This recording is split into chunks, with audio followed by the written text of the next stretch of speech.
Ibadah umum Renewal Community Church diadakan secara online setiap hari Minggu jam 10 pagi di YouTube channel kami Renewal Community Church. Unity in Prayer setiap hari jam 8 malam. Mari kita sama-sama berdoa bagi bangsa dan negeri kita, bagi keluarga kita, dan kita sama-sama berdoa agar keadaan pandemi ini segera berakhir. Bagi Anda yang ingin memberikan persembahan kolekte, persembahan persepuluhan, dan persembahan diakonia dapat diberikan melalui via transfer ke rekening yang tertera di layar ini. Office the Pastor, bagi Anda yang membutuhkan dukungan doa atau pelayanan lainnya, silahkan hubungi nomor WhatsApp kami. Selamat hari Minggu, saudara sekalian. Saya percaya dimanapun saudara berada, semua aman dalam lindungan Tuhan. Pada edisi Voice of Pentecost kali ini, kita akan membahas bagaimana memperkatakan Mazmur 91 dengan benar. Sekarang wabah COVID-19 masih melanda Indonesia dan juga negara-negara lainnya. Umumnya, pemimpin gereja serta jemaat merujuk kepada teks Mazmur 91 sebagai doa permohonan perlindungan dari wabah COVID ini ataupun ancaman lainnya. Di gereja kita sendiri, gembala sidang dan pembina sudah mendapatkan tuntunan Roh Kudus mengenai memperkatakan Mazmur 91 beberapa tahun terakhir. Nah, seringkali yang menjadi pertanyaan jemaat adalah, kenapa sudah berdoa dengan Mazmur 91 tetap terkena COVID-19? Atau apa bedanya memperkatakan Mazmur 91 dengan mantra atau jimat? Untuk itu, mari kita simak pembahasannya sebagai berikut. Poin yang pertama, Mazmur 91 itu dipilih sebagai rujukan doa permohonan perlindungan. Di dalam Alkitab, baik di dalam Perjanjian Lama maupun Perjanjian Baru, ilmu sihir itu kenajisan bagi Tuhan. Cara memperkatakan Mazmur ini adalah sebagai doa permohonan kepada Tuhan. Sebagaimana si penulis Mazmur juga menggantungkan hidupnya kepada Tuhan. Pemazmur berdoa kepada Tuhan, tempat perlindunganku dan kubu pertahananku, Allahku yang kupercayai.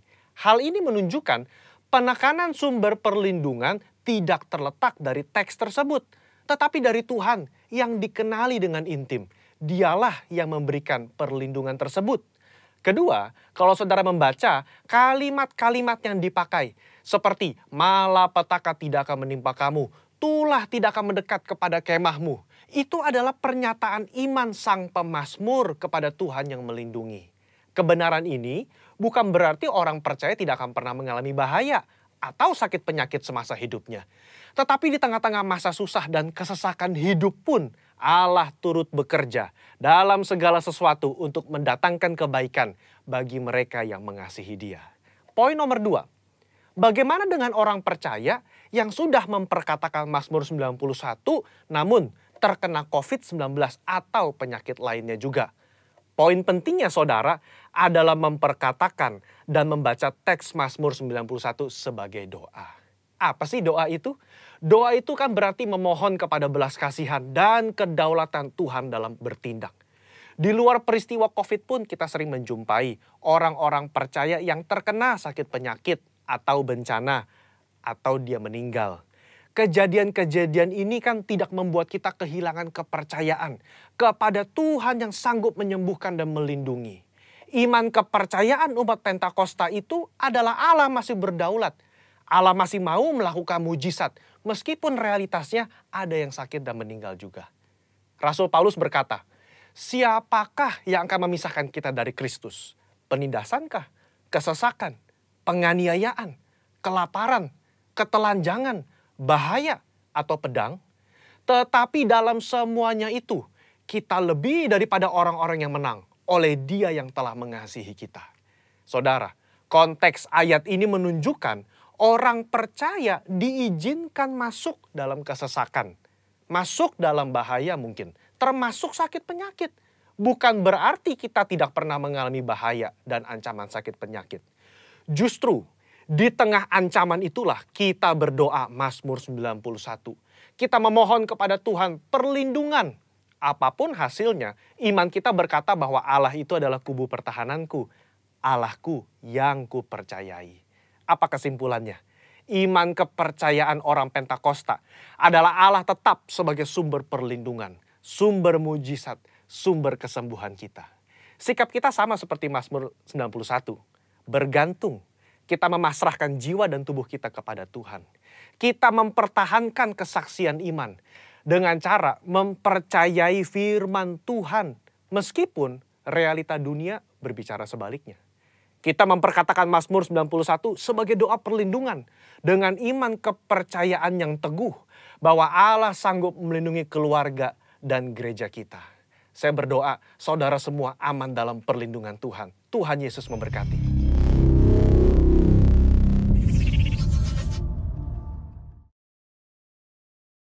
Shalom Bapak Ibu Saudara sekalian, mari kita sama-sama muji Tuhan. Kita mau mengucap syukur atas kebaikan Tuhan. Yang mau katakan amin. Amin.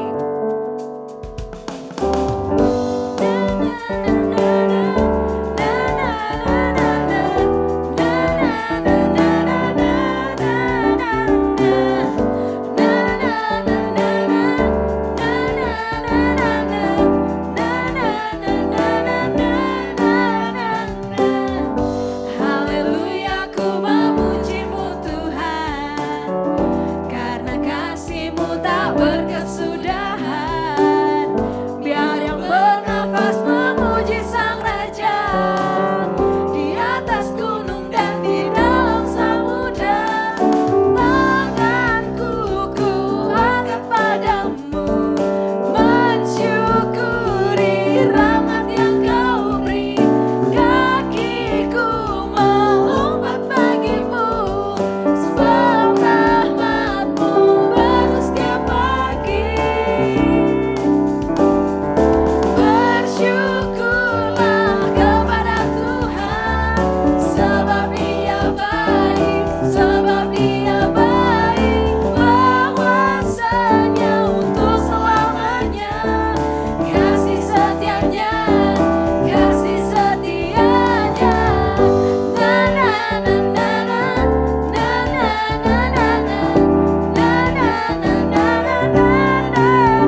rindu Tuhan untuk merasakan kasih-Mu ya Bapa.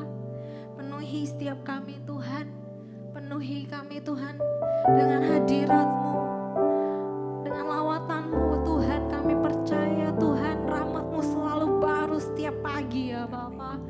Thank you Lord Jesus. Kami angkat sembah kami Tuhan, kami angkat suara kami Tuhan hanya kepadamu, Raja di atas segala raja, yang layak ditinggikan, yang layak dimuliakan. Hanya Engkau Yesus Tuhan. Haleluya. Sembah Yesus. Terima kasih Bapa.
Shalom Renewal Community Church, sungguh luar biasa.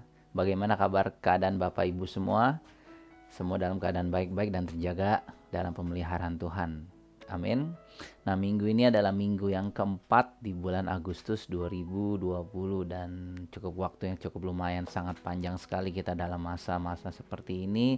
Dan kali ini saya mendapat kesempatan untuk bisa share firman dan saya mengucapkan terima kasih untuk Pak Gembala untuk kepercayaannya, dan juga untuk saat ini saya juga ingin mengucapkan terima kasih juga buat tim yang sudah menjalankan ibadah online service ini, dan Anda adalah pahlawan-pahlawan yang tidak kelihatan untuk menyelesaikan, mengedit, bahkan mencampur semua, bahkan mungkin sampai bergadang semua sehingga ibadah ini masih tetap bisa berjalan. So, pada saat-saat seperti ini, kamu adalah pahlawan-pahlawan kita semua. Amin. Nah, untuk kesempatan kali ini saya akan mencoba men-sharekan apa yang saya dapat untuk selama hampir 6 bulan ini kita hidup dalam masa pandemi.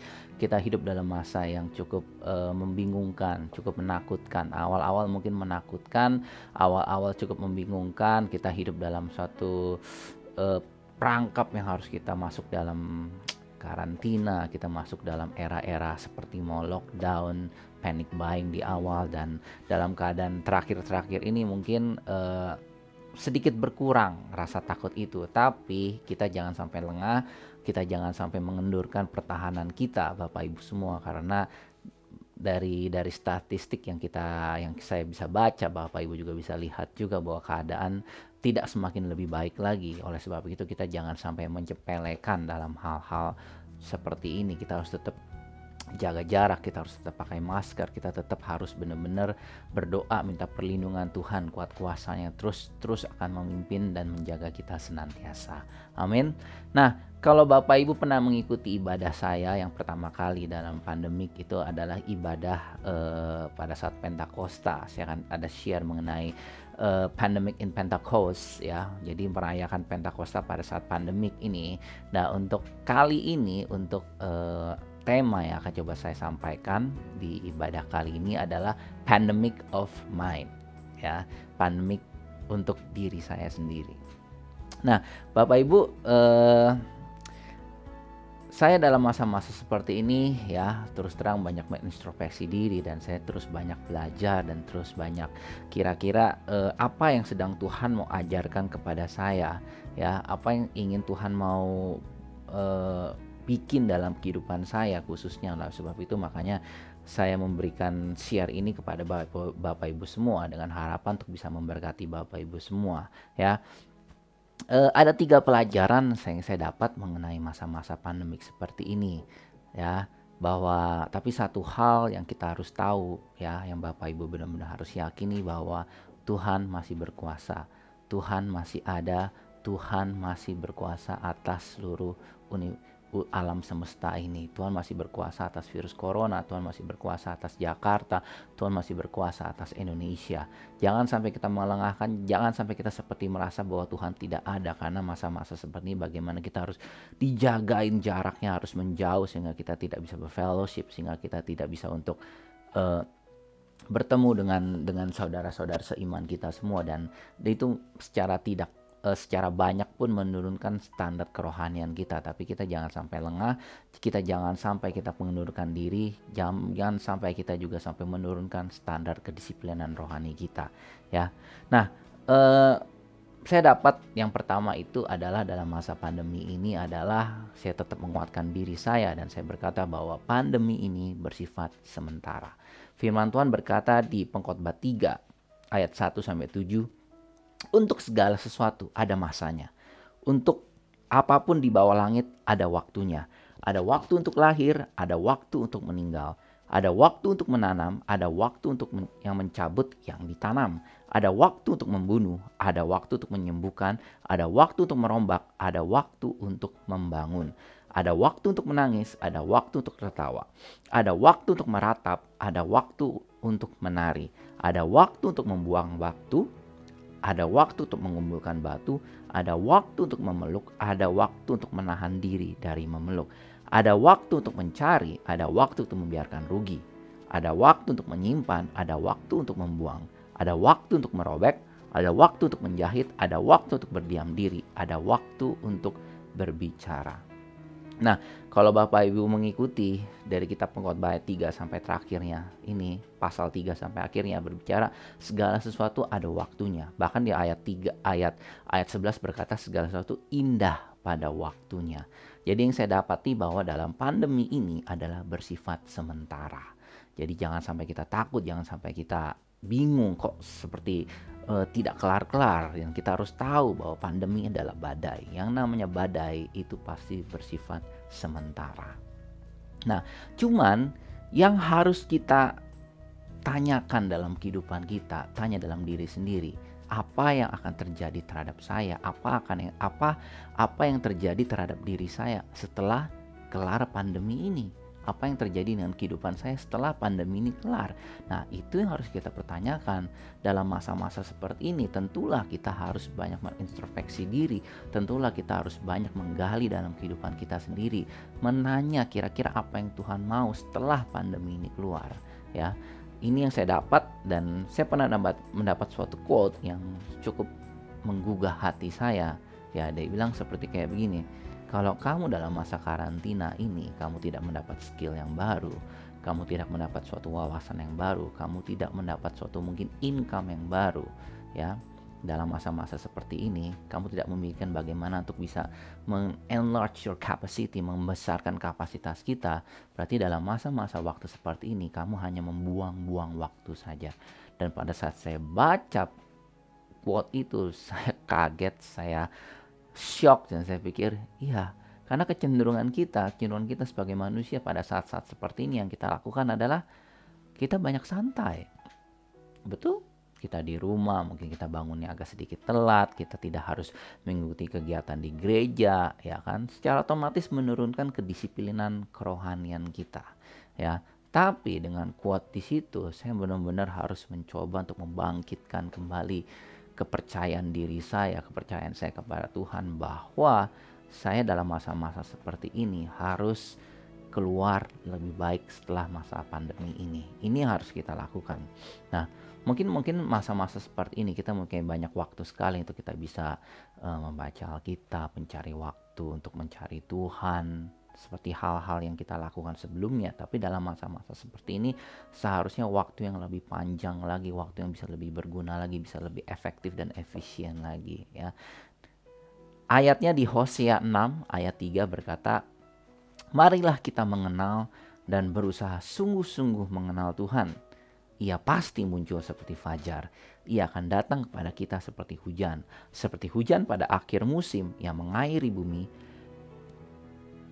Mari Bapak Ibu, saya katakan setelah kelar masa pandemi ini, kita harus menjadi lebih baik lagi. Kita mau lebih bersekutu sama Tuhan, dan kita semua bisa melihat bagaimana perubahan-perubahan yang terjadi setelah kita memutuskan dalam masa-masa seperti ini, dan kita yakini bahwa ini adalah masa yang sementara, ya. Seperti saya ulang lagi bahwa bagaimana, bukan pertanyaannya, pertanyaan yang sebenarnya itu adalah apa yang terjadi setelah hal ini selesai. Are we become a better person, or kita semakin lebih buruk dari sebelum pandemi ini, ya. Nah, untuk yang kedua, tadi yang pertama itu saya pelajari bahwa ini adalah bersifat sementara, dan yang kedua saya dapati bahwa masa-masa seperti ini, masa pandemi ini masa benar-benar menyadarkan diri saya khususnya bahwa saya adalah makhluk yang lemah, bahwa saya adalah makhluk yang tak berdaya, bahwa saya adalah makhluk yang tidak memiliki kuasa apapun. Nah, firman Tuhan berkata di Mazmur 103 ayat 15 sampai 16, ya. Adapun manusia, hari-harinya seperti lumput, seperti bunga di padang, demikian ia berbunga. Apabila angin melintasinya, maka tidak ada lagi ia, dan tempatnya tidak mengenal lagi. Nah, firman Tuhan di sini berbicara bahwa manusia seperti rumput, ya.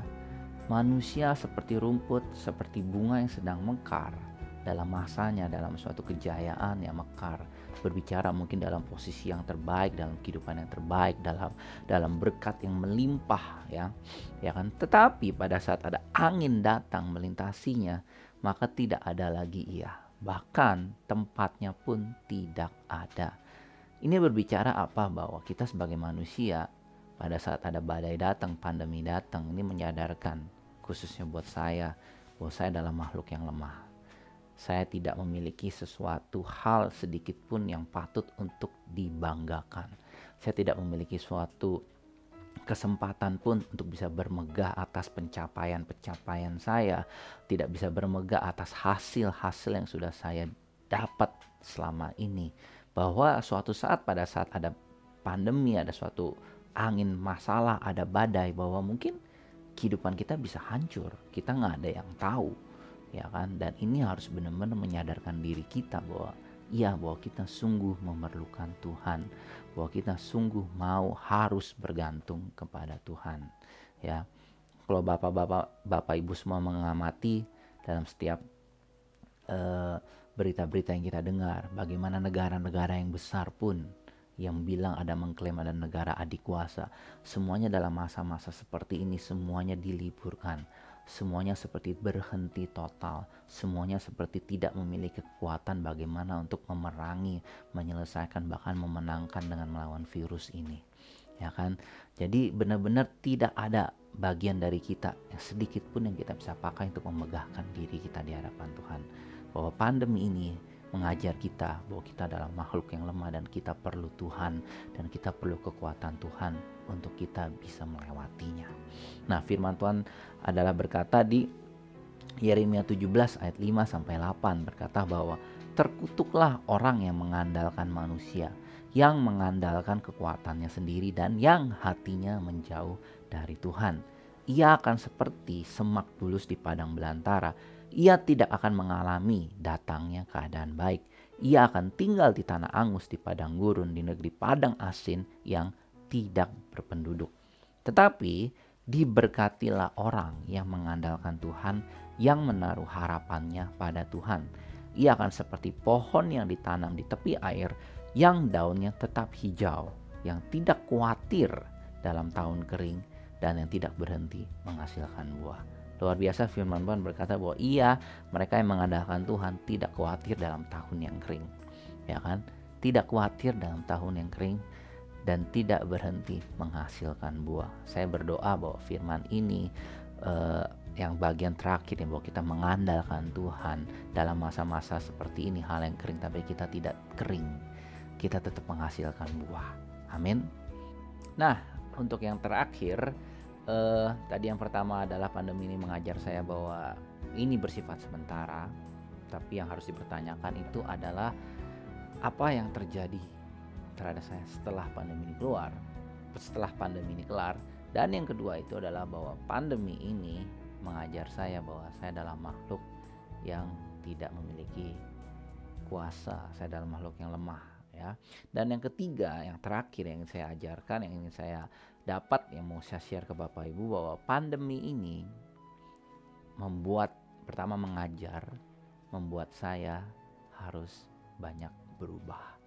Nah, perubahan itu suatu hal yang sulit, ya, karena kita mungkin sudah terbiasa dengan keadaan, kita sudah terbiasa dengan sistem, kita sudah terbiasa dengan lingkungan, dan kita harus berubah, kita harus memasuki suatu era yang baru lagi, dan itu bukan suatu hal yang mudah sekali, Bapak Ibu.